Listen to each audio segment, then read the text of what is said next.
Audio book महाशक्तिर लोक यात्रा, महाशक्ति की लोक यात्रा। Sound track 4, chapter 24। प्रवासी परिजनेषु मातृवात्सल्यानुभूति ही।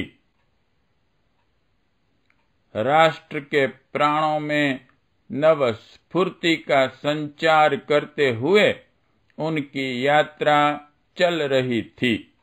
उन्हें इस तरह यात्रा करते हुए देखकर विदेशों में बसे परिजनों के मन में यह लालसा सघन हो गई कि उनकी माँ उनके पास भी आ जाएं।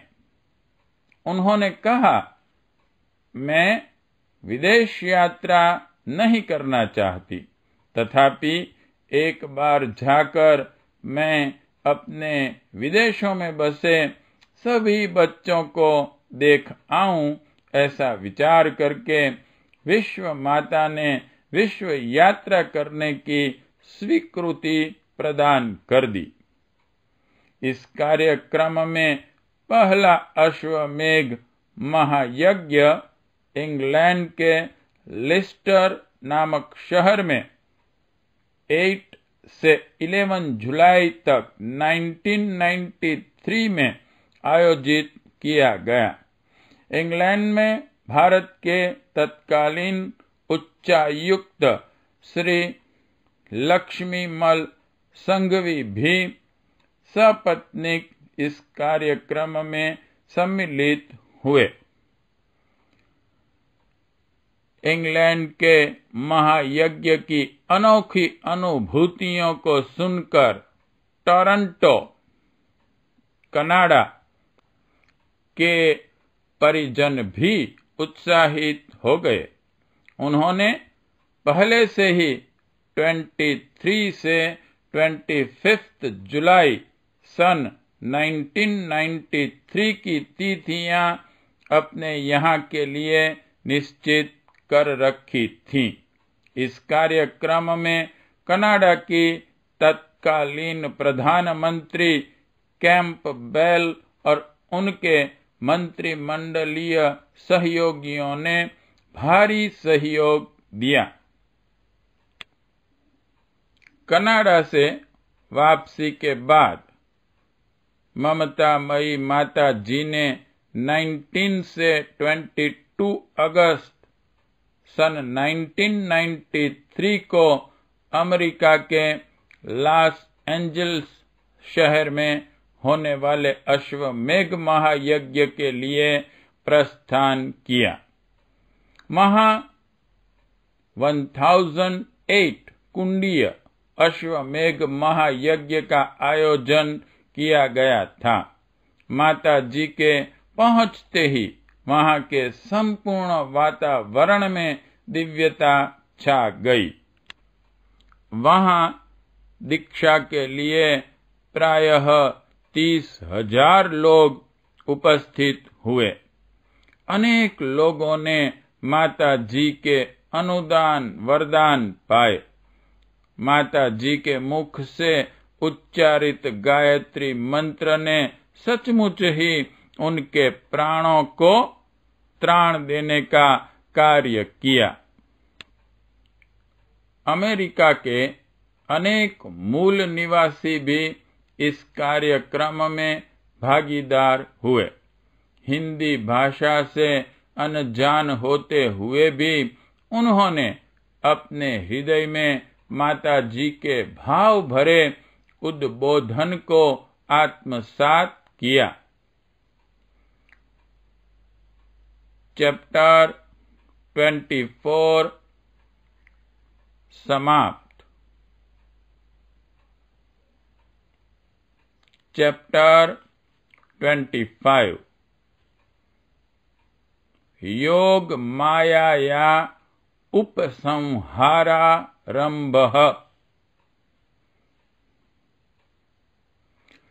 संतानों की पीड़ा के लगातार विषपान से माता जी का स्वास्थ्य जर्जर होता गया, यहाँ तक कि 16 से 20 अप्रैल सन 1994 को चित्रकूट में होने वाले अश्वमेध आयोजन में वे जाने की स्थिति में नहीं थी। फिर वे बोली, तबीयत तो खैर जैसी है वैसी है, पर इस बार मैं जाऊंगी। इसके बाद कौन जाने मेरा कहीं जाना हो या न हो। यात्रा की स्वीकृति दे दी गई। इस यात्रा में उनके साथ शैल दीदी, डॉक्टर प्रणव पंड्या जी, इनके सुपुत्र चिन्मय और माता जी की मानस पुत्री दुर्गा दीदी थीं। स्थित प्रज्ञ की दशा में रहते हुए उन्होंने चित्रकूट अश्वमेध के सभी कार्यक्रम विधिवत पूरे किए। चित्रकूट पहुंचकर माता जी जैसे ही कार से उतरी, एक 10-12 साल की लड़की कार के सामने आ खड़ी हुई और कहने लगी, मैंने 2 दिन पहले स्वप्न में देखा था कि सीता माता यहाँ आ रही हैं। जगने पर मैंने सोचा कि यदि शांति कुंज वाली माता जी हमारी सीता मैया हैं, तो वे जरूर यहाँ गुप्त गोदावरी आएंगी, और देखो आप आ गई। वह छोटी सी बच्ची कहे जा रही थी, मैया मैं भिखारिन छोकरी हूँ, ये जंगली फल मैंने आपके लिए इकट्ठे किए थे, इन सब को मैं आपको देने आई हूँ। इसकी यह भेंट उन्होंने बड़े ही भाव भरे मन से स्वीकार की तथा उसके सिर पर हाथ फेरा और वह चली गई। माता जी अपने परिकर के साथ गुप्त गोदावरी की गुफा में गई। इसी के साथ उनका यह भ्रमण समाप्त हुआ। भव्य दीप यज्ञ के बाद आयोजन स्थल से विदा लेकर वे पुनः शांति कुंज आ गई। चैप्टर 25 समाप्त। चैप्टर 26 महाप्रयाण वेला।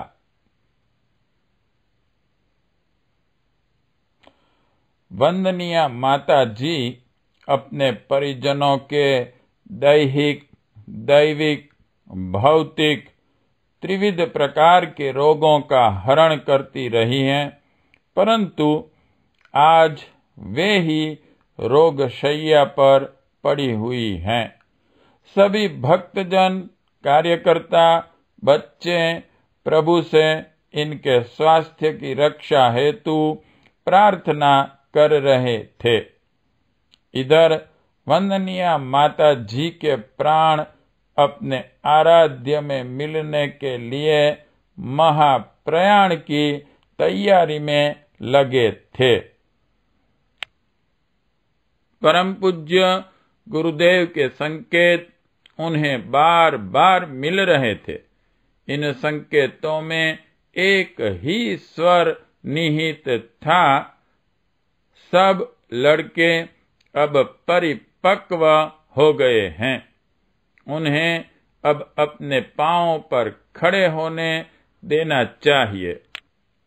अब आपको स्थूल कलेवर छोड़कर यहाँ सूक्ष्म जगत में आकर तप करना चाहिए।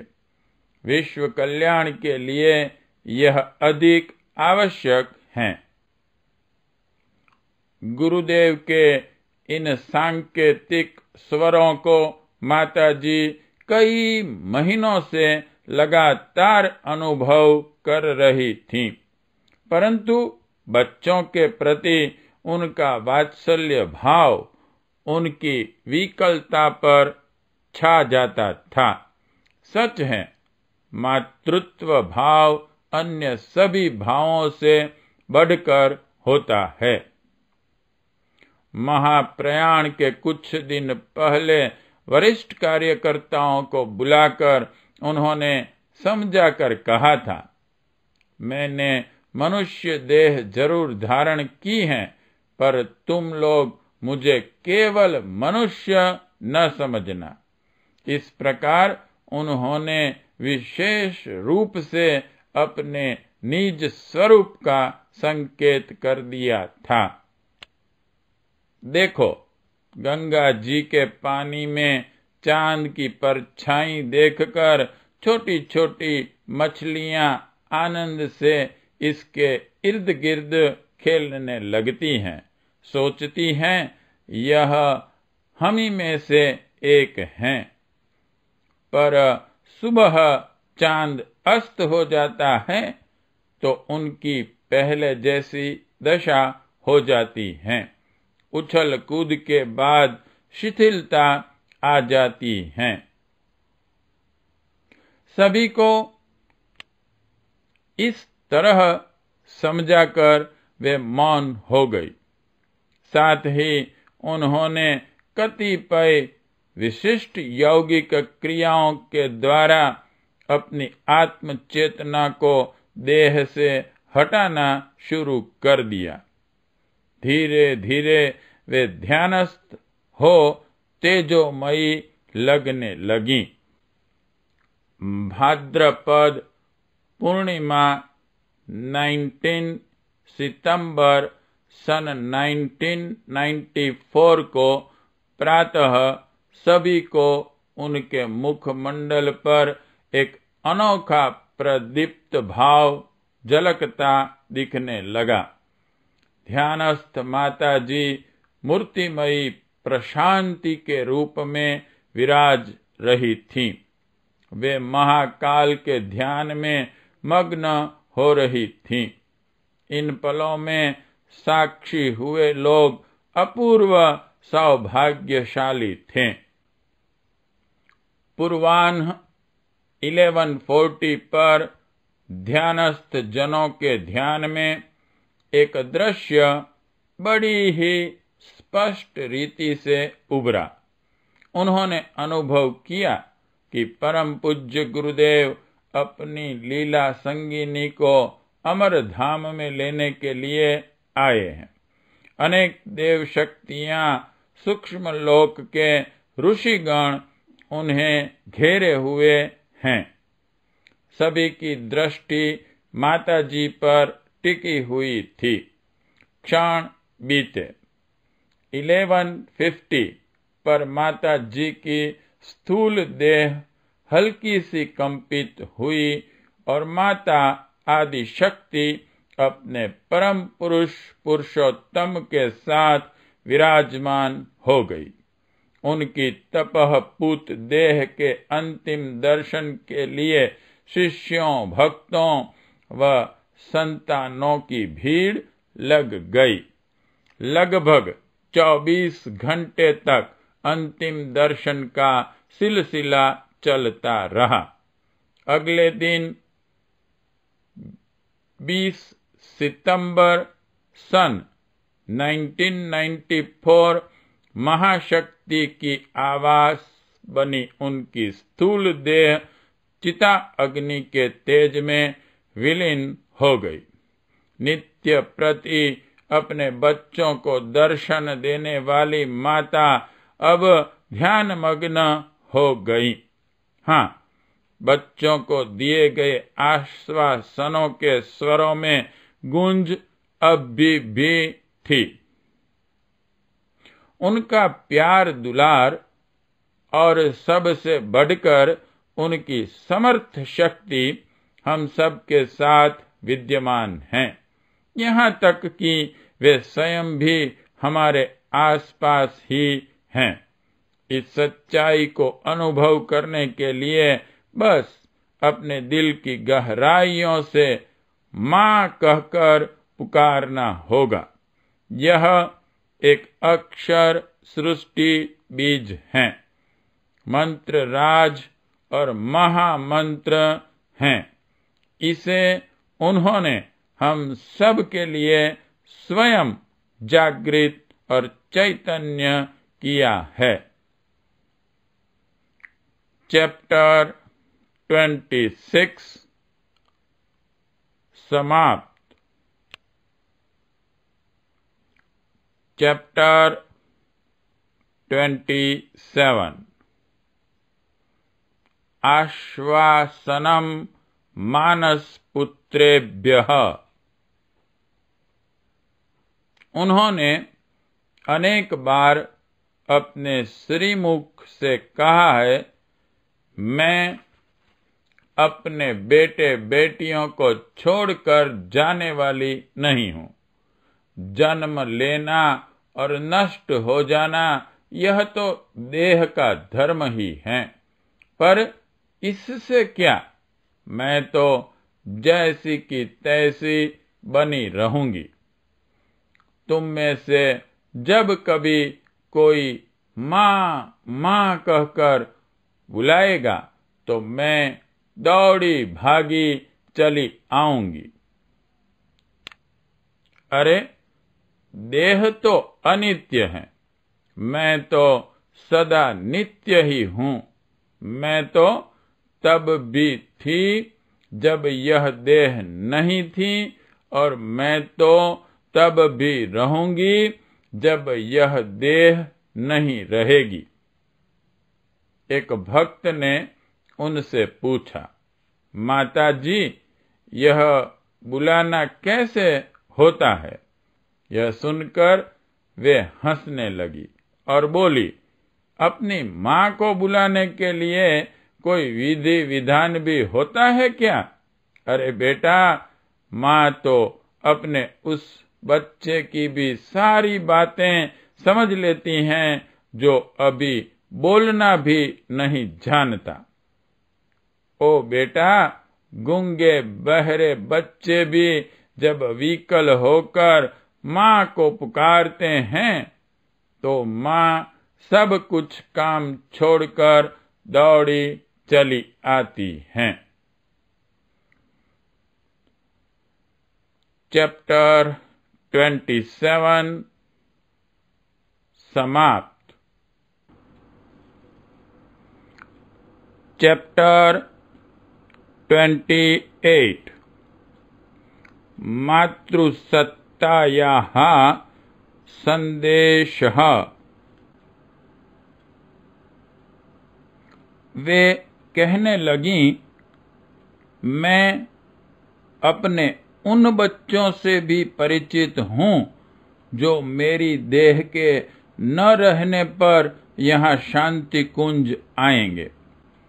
उन्हें मैं अपनी स्नेह छाया से पूरी तरह सुरक्षित रखूंगी। जब वे मुझे याद करेंगे तो मैं उन्हें उनका अभीष्ट प्रदान करूंगी।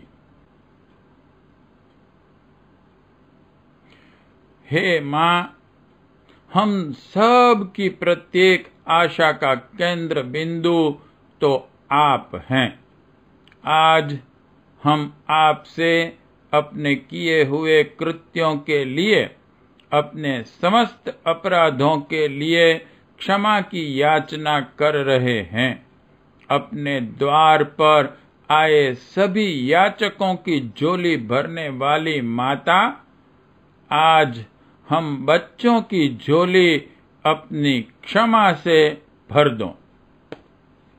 संकट में, आपत्ति में जब कभी हम पुकारते हैं, सर्वशक्तिमयी माँ अपनी समस्त शक्तियों के साथ आकर तत्क्षण उपस्थित हो जाती हैं माता के स्मरण मात्र से क्रूर काल के बढ़ते कदम भी वापस पीछे हटने के लिए मजबूर हो जाते हैं।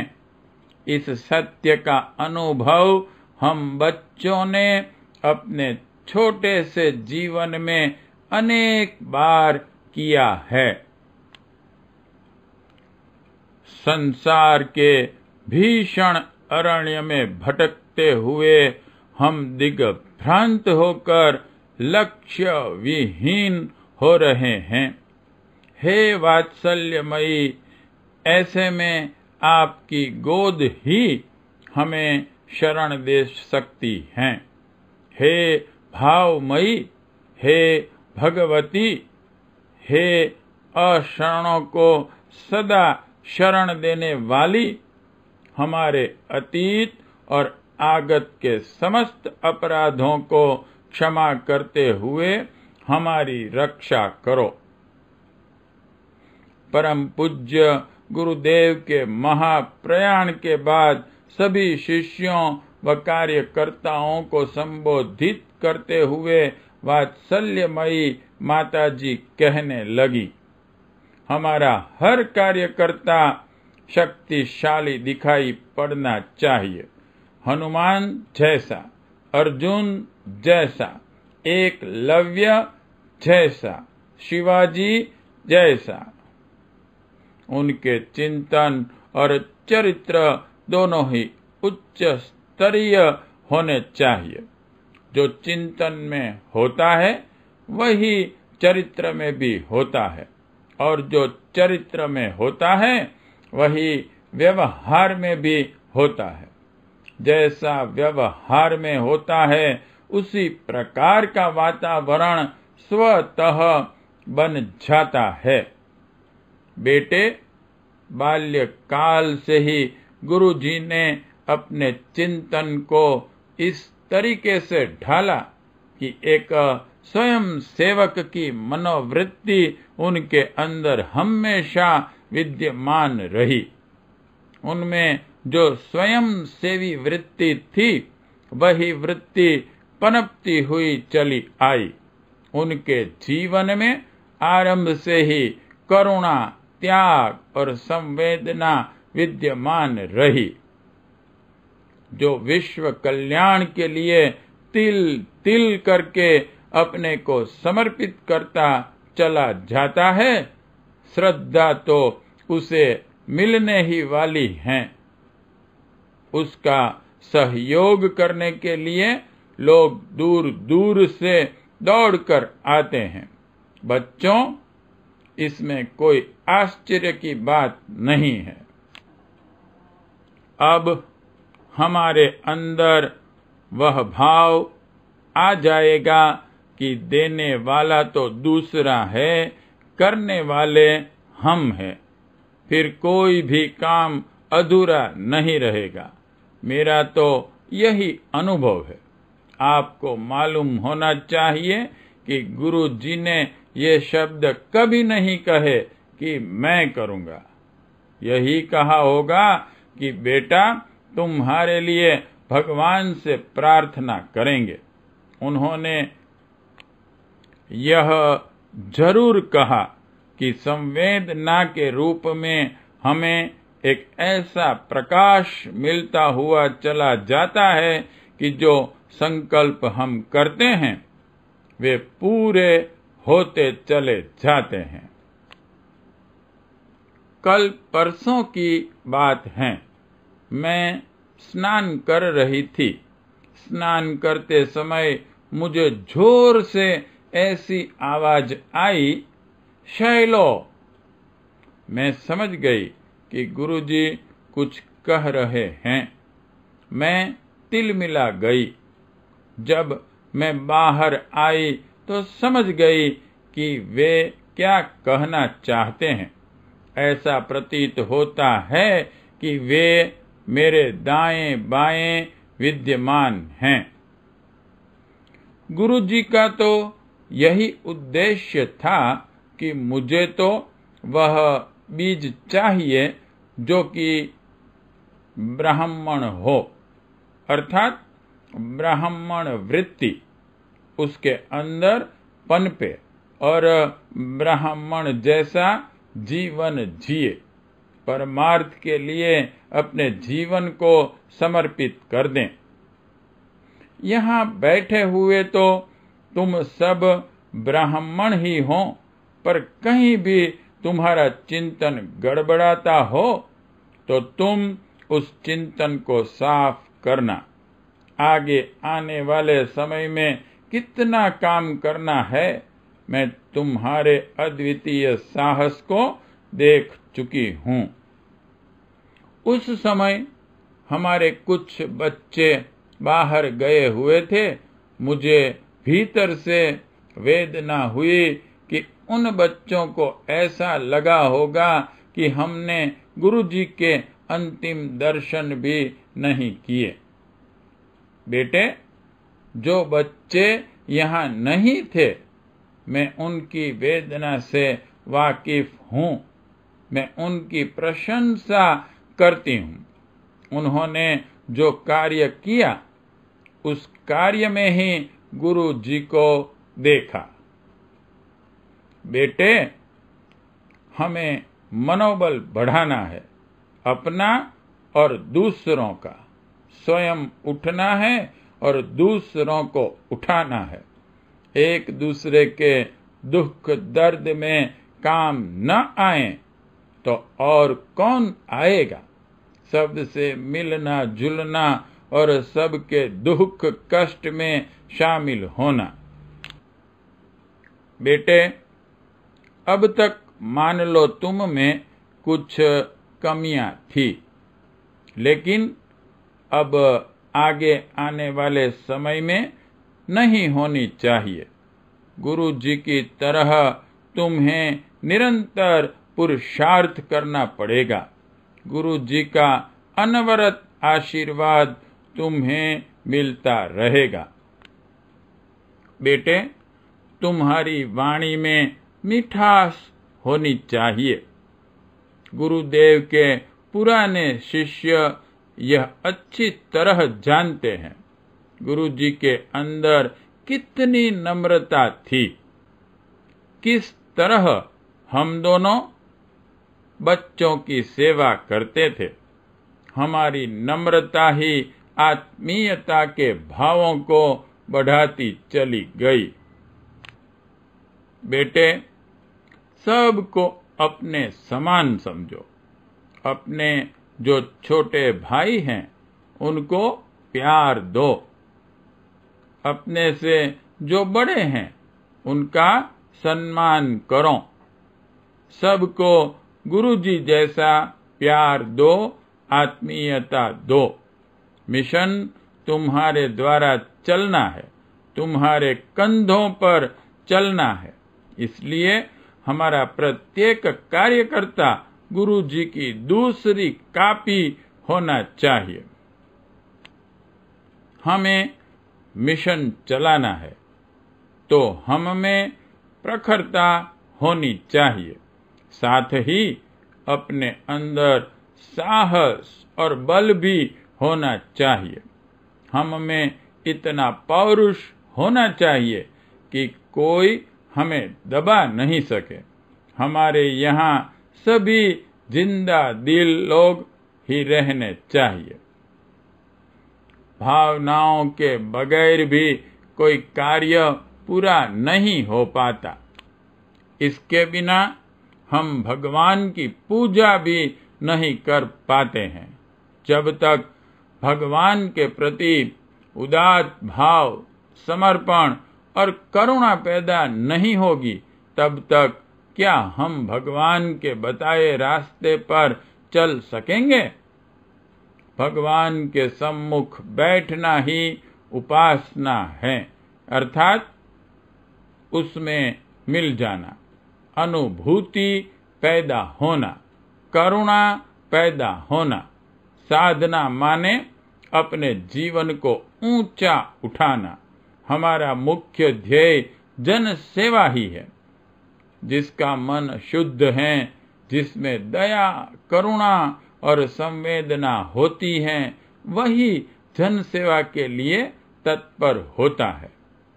यदि जन सेवा करने की अभिप्सा हो तो तुम्हें कर्मठ साधक बनना पड़ेगा। समाज सेवा करने के लिए ही गुरुजी को इतना तप करना पड़ा था।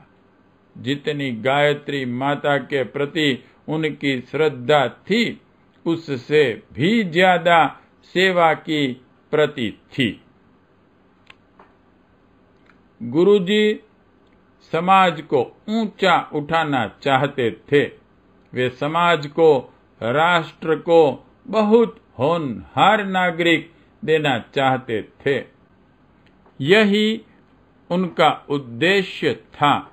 उनकी सारी जिंदगी इसी में लग गई। वे राष्ट्र को ऊंचा उठाना चाहते थे। निरंतर समाज सेवा में लगे रहना ही आराधना है। नित्य नियमित रूप से निष्ठा पूर्वक उपासना करना आवश्यक है। बेटे, प्रतिदिन अपने दोषों पर ध्यान देना चाहिए तथा उनको त्यागने का प्रयत्न करते रहना चाहिए। बेटे, अगर सिद्धांतों को हमने अपने जीवन में उतार लिया है तो फिर चाहे तुम सब छोटे से छोटे क्यों नहीं हो, तुम्हारा प्रभाव पड़ेगा। बेटे, हम बड़े ही सौभाग्यशाली हैं जो हमारे पास इतने अधिक कार्यकर्ता हैं।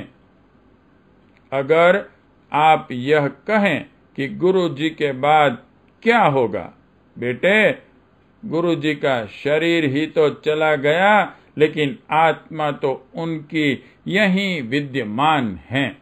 वे मेरे पास भी हैं और सारे शांति कुंज में भी विद्यमान हैं। चाहे मैं भी न रहूं तो भी आपसे हमारा वायदा है कि आपके लिए कोई घाटा नहीं रहेगा। हम सभी का योग क्षेम वे ही वहन करते रहेंगे।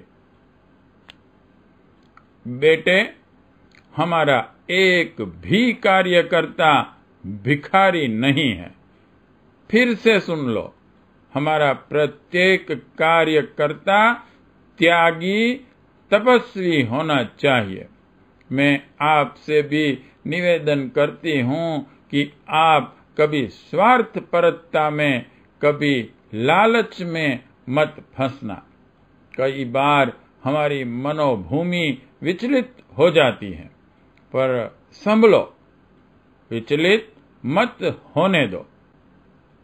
बेटे, आप लोगों ने भी गुरु जी से जो वायदा किया था उसे आप भी निभाइए।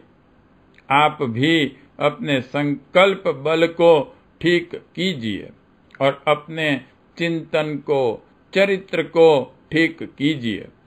जो भी कुचिंतन आ रहा हो उसको भी साफ कीजिए। बेटे, हमारे सब बच्चे हमको बहुत प्रिय हैं। हम किसी को हटाना नहीं चाहते, किसी को भगाना नहीं चाहते, लेकिन गड़बड़ी होगी तो बेटे उसे सड़े टमाटर की तरह हम फेंक भी देंगे। इसमें दो राय नहीं है, चाहे वह हमारा कितना ही प्रिय क्यों न हो। चैप्टर 28 समाप्त।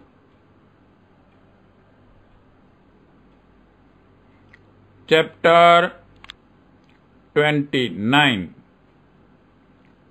शिष्याणां संकल्पः।